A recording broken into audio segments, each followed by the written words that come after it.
জামাত কিন্তু শব্দই একটা, রাজাকার। এনসিপির আহ্বায়ক দাবি করেছেন যে বাংলাদেশের ইতিহাসে 2 মাসের মধ্যে এত অজনপ্রিয় কেউ হয়নি বিএনপির মতো।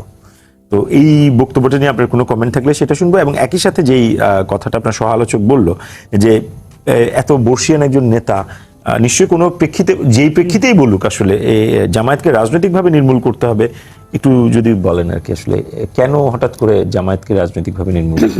ধন্যবাদ আপনাকে, যারা শুনছেন এবং আমার সাথে যারা আছেন প্রত্যেককে আমার শুভেচ্ছা অভিনন্দন। দেখেন, শের বাংলাকে ফজলুল হক বলতেন একটা কথা, যে কংগ্রেস যেদিন আমার বিপক্ষে কথা বলে সেই দিন আমি মনে করি আমি দলের জন্য ভালো কোনো কাজ করেছি, আর যেই দিন পক্ষে কথা বলে সেদিন আমি মনে করি আমি কোনো খারাপ কাজ করেছি।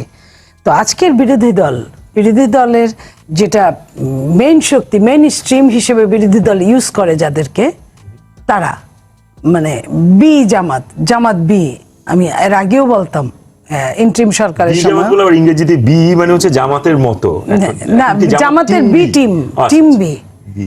তো বি টিম জামাত যখন বলেছে যে বিএনপি জনপ্রিয় হয়েছে 2 মাসে, তার মানে বিএনপি যে কতটুকু জনপ্রিয় হয়েছে, মানুষের হৃদয়ের কাছাকাছি গিয়েছে, এটা কত ঈদের গত রোজা এবং এই যে রোজার পরের এই সময়গুলো, বিএনপি প্রত্যেকটা কথা যখন রাখে, মানুষের স্বতঃস্ফূর্ততা, মানুষের ঈদের যে মানুষের কাছে অনেক টাকা ছিল তা না, কিন্তু মানুষের মার্কেটগুলোকে আপনি যদি দেখেন, ঈদের সড়ক ব্যবস্থাপনায় কিন্তু এক ধরনের অভিযোগ এটা সব সময় থাকে, এটা ক্রনোলজিক্যালি, এটা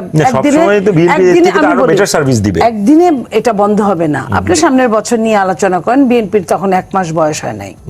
তো এই 1 মাস বয়স হয় নাই দেখে দ্রব্যমূল্যের দামকে, সিন্ডিকেটের গলা টিপে ধরারকে, সবকিছু মিলে ফ্যামিলি কার্ড দেওয়া থেকে শুরু করে, প্রধানমন্ত্রী তার নিজের প্রটোকল লঙ্ঘন করে, প্রধানমন্ত্রী তার সমস্ত মানে সুযোগ সুবিধা বাতিল করে, ইভেন আপনার প্রধানমন্ত্রী তার অফিসের বিদ্যুৎ পর্যন্ত মানে সংক্ষিপ্ত করে যে জায়গাটায় এসে পৌঁছেছেন, উনি একমাত্র পারেন। এবং যে কথা দিয়ে শুরু করলেন আপনারা, যে এই যে জাতীয় সংকটে মাননীয় প্রধানমন্ত্রী কি করেছেন, উনি প্রথমে অফার করেছেন মানে 50-50 উইন, যে এত বড় 10 জনের যে টিম, সেটা সরকারি দল 5 জন, বিরোধী দল 5 জন, সেখানে কিন্তু 2/3 মেজরিটির বেশি এই হিসাবটা করা হয় নাই।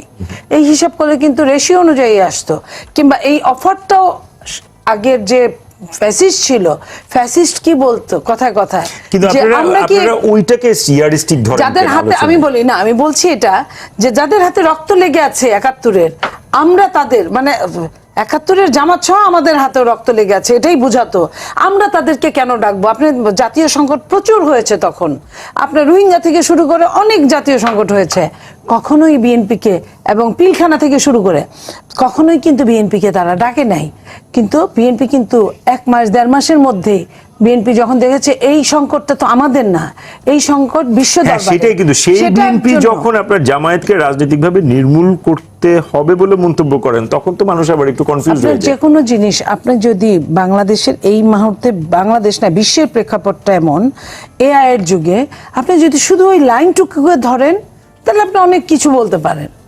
আপনি আপনি আমাকে বোঝান যে আগে পরে এমন কি থাকলে এই লাইনটা জাস্টিফাই না, আপনার এনভায়রনমেন্টটা আপনাকেই উপস্থাপন করতে হবে। আপনি যেহেতু বলেছেন এনভায়রনমেন্টটা কি ছিল, ওইখানে আগে পরে কি কথাগুলো ছিল, সেই কথাগুলোকে আপনার উপস্থাপন করতে হবে। নাম্বার 1, মির্জা ফখরুল ইসলাম একজন বর্ষিয়ান রাজনীতিবিদ, তার সারাটা জীবন গেছে রাজনীতি করে, তার মতো একজন রাজনীতিবিদদের এমন কথা বলার কথা না।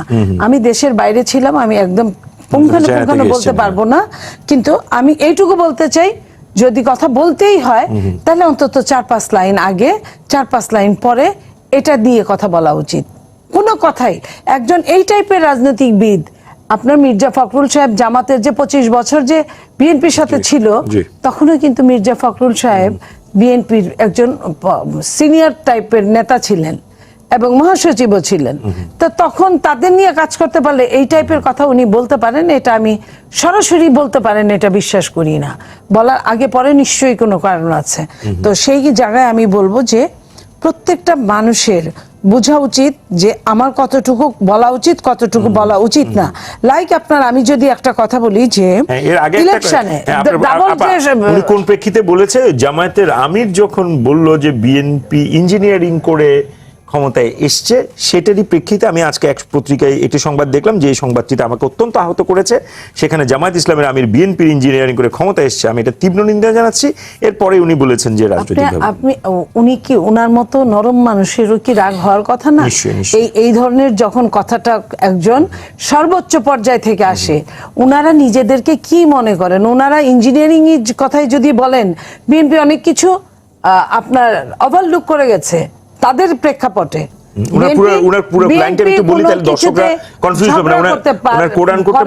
তাদের যে অতীত ইতিহাস আমরা সবাই ভালো করে জানি, সমগ্র জাতি সচেতনভাবে তাদের প্রত্যাখ্যান করেছে। আগামীতে যেন রাজনৈতিকভাবে তাদের পুরোপুরি নির্মূল করা যায়, সেভাবে আমাদের কাজ করতে হবে। এটাই হচ্ছে। আপনি তাহলে বলেন যে এখানে কি প্রকাশ পেল? আপনি নিজে হলে কি বলতেন? এখানে নাম্বার কত দিতেন? আমি তো মনে করি 10-এ মিনিমাম 8 দেওয়া উচিত। এই কারণে তাদের যে অতীত ইতিহাস, যেই কথাটা বলেছে, বাংলাদেশে প্রত্যেকটা মানুষ ওই অতীত ইতিহাস আসলে কিন্তু এক বাক্যের মির্জা ফখরুল ইসলাম আলমগীরের সাথে যে কথাটা আমি বললাম যে আগে পরে 4-5 লাইন আপনি অ্যাড করেন, 4-5 লাইন করতে হলো না, এক লাইনই করতে হলো। ওনাদের মতো মানুষ এত বড় সমস্যার মধ্যে থেকে, এত বড় যারা কিনা এখনো দেশকে ধারণ করে না, এখনো দেশকে লালন করে না, এটার উদাহরণ আমি শেষ করি। শহীদ মিনারের বেদি বলেন আর সাভার স্মৃতিসৌধ বলেন, আপনার সেইখানে যে তারা কথাগুলো বলেছে, ওইখান থেকে বোঝা যায় তারা এখনো এই দেশটাকে কতটা ধারণ করে। দর্শকরা এটা শুনুক, সেটি হচ্ছে যে যেই আপনি রাজনৈতিকভাবে আপনি বললেন যে তাদের অতীত ইতিহাস তারা জানে, সেই জামায়াতের সাথেই কিন্তু আপনারা এলাই করে আপনারা সংসদ নির্বাচন করেছেন। আমরা একা এলাই করি নাই, ওকে ফাইন, কিন্তু এটা করেছেন তো আপা, এটা করেছেন আপনি। এখন জিনিস আমি বলি, এলাইটা ইতিহাস তো তখনও ছিল। আমি শেষ করি। এলাইয়ের একটা ধরন থাকে আপনার যুগপৎ আন্দোলনটা আমি এই 4-5টার মধ্যে জামাত কিন্তু প্রথম থেকেই সংসদ সদস্য ছিল, এটা অস্বীকার করলে লাভ নাই। 1 জন থাকুক, 2 জন থাকুক, 5 জন থাকুক, ছিল। আমি বলি হ্যাঁ, মন্ত্রী হয়েছে। আমাদের আগেও যে তারা হয় নাই তার কোনো কথা নাই। তো এখন কথা হলো যে আমাদের আগে আপনার আওয়ামী লীগ কি করে নাই? 96-তে নূর মৌলানা কি করে নাই? তো এইরকম করেছে। এখন আমরা ওটা কিন্তু যতই মন্ত্রী করুক তার সবকিছু ধুয়ে মুছে যাবে না। আর এলাইটা হচ্ছে যুগপৎ আন্দোলন, শুধুমাত্র একটা জায়গা থেকে। ধন্যবাদ। আপনি যথার্থ অনেকখানি বলেছেন। আমি একটু আমাদের সঙ্গে যুক্ত আছে সিনিয়র সাংবাদিক আব্দুল আওয়াল ঠাকুর।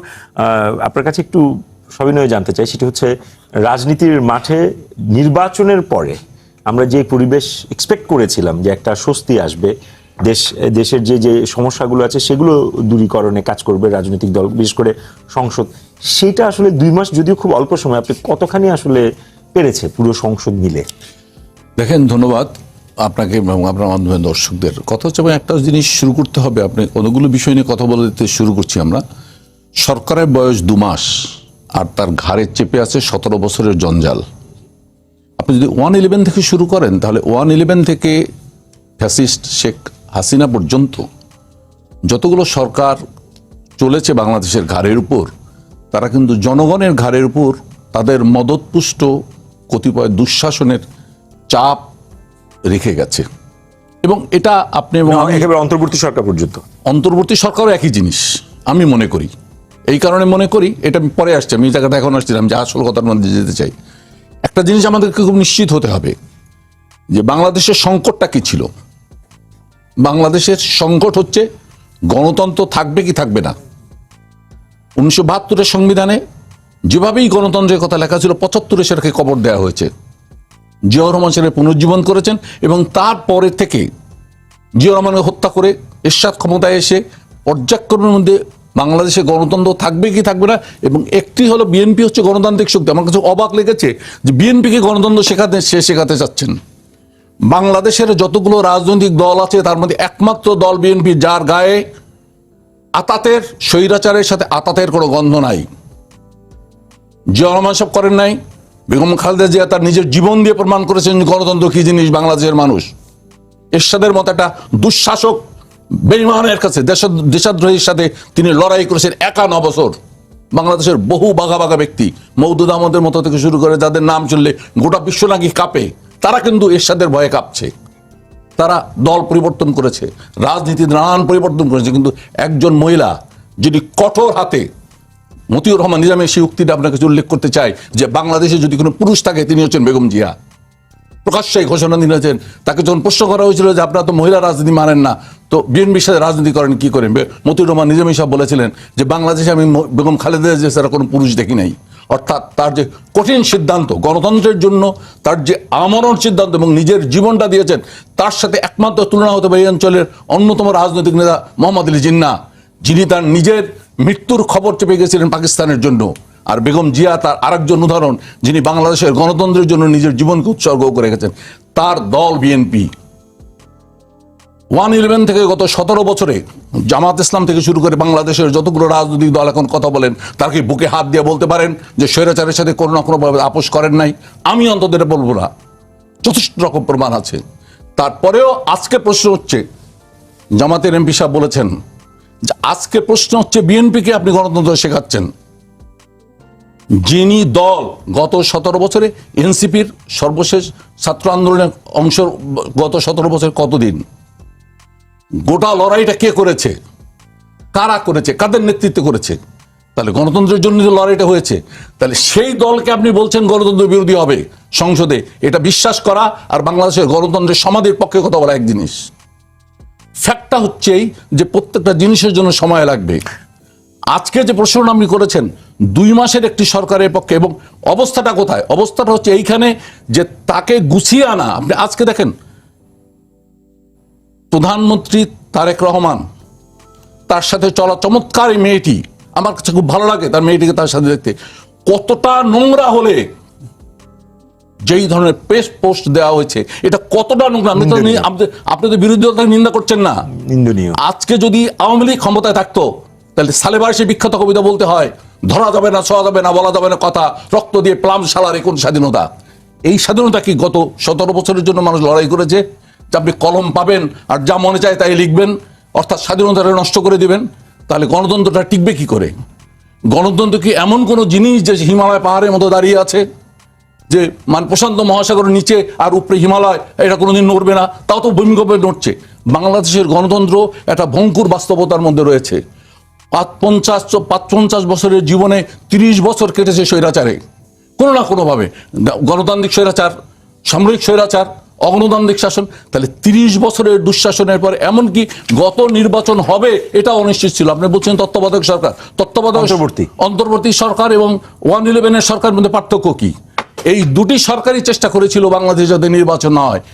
ওয়ানলি তারেক রহমান, যিনি 25শে ডিসেম্বর বাংলাদেশে এসে সমস্ত আবহ করে দিয়েছিলেন। কারা এই নির্বাচনের বিরোধিতা করেছিলেন?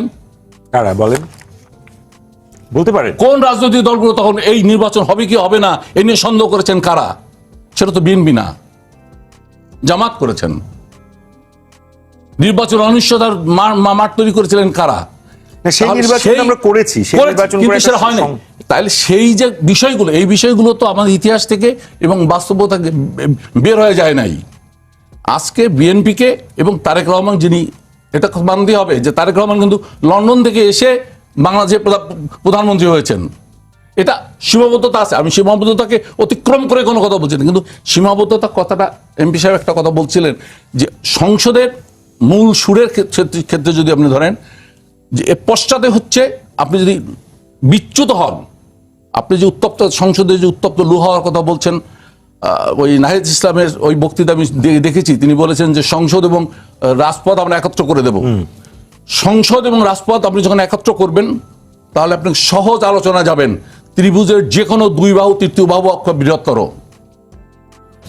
আপনি যদি মনে করেন এক বাহু বিএনপি, তাহলে অপর বাহু যদি জামাত হয়, তৃতীয় বাহুকে, তাহলে ত্রিভুজের 2 বাহু একত্র হলে তার তৃতীয় বাহু অপেক্ষা বৃহত্তর হবে। এবং এই প্রেক্ষিতে যদি আপনি মনে করেন যে গণতন্ত্র বিএনপিকে শেখাতে চাইলে, তাহলে সেই গণতন্ত্রের জায়গায় আপনি বসাবেন কাকে? আজকে কিন্তু এই প্রশ্নটাকে আপনি নিয়ে আমি যে কথাটা বলতে চাচ্ছি সেটা হচ্ছে সংকটকে যদি আপনি দেখেন, যে কথাটা আমরা বলছি, হ্যাঁ এই কথাগুলোর মধ্যে আমি মনে করি না যে অ্যাজ ইট ইজ যেভাবে 2 পক্ষই যে উত্তপ্ত করার জন্য আপনি বলছেন যে মানে ঘরে বাইরে একত্র করে দিবেন, প্রসঙ্গ নির্ভুল। আমি মনে করি শব্দগুলোর মধ্যে আরো কিছু ব্যাপার প্রবলেমেটিক, আছে। তো শব্দগুলো কিন্তু প্রবলেমেটিক। প্রবলেম, এই শব্দগুলো আমাদের পরিহার করা উচিত। আমি তো সব পক্ষের জন্য বলি, মির্জা ফখরুল সাহেবের কথাই বলেন আর নায়েব সাহেবের কথা তো আলোচনার আইনে কোনো লাভ নেই, কারণ তিনি কেবল শিখছেন। যতই গুরুত্বপূর্ণ বলেন, কথা শিখছেন। তো কথা শিখলে, কথা শিখতে হবে, কারণ সাম্প্রতিক অনেকগুলো কথা আছে যেগুলো তারা বলেন যে আমরা তো কথা বলে কোনো লাভ নেই, আমরা ক্ষমতায় আবার যদি গিয়ে কথা বলেন সংসদে তখন সেটা রেকর্ড থাকবে। আমাদের কথা তো রেকর্ড নেই, উনি এমপি মানুষ, কথা বলে রেকর্ড থাকবে, আমাদের কথা আনরেকর্ডেড। কিন্তু যারা কথা বলেন তাদের অবশ্যই সংযমী হতে হবে, কারণ কথা থেকেই কিন্তু সমস্ত বিপদগুলো বাড়ছে। সেই যে রাজাকারের কথা বলেন, একটি শব্দ, তার পরিণতি ফেসিবাদের বিদায়, কিন্তু শব্দই একটা, রাজাকার।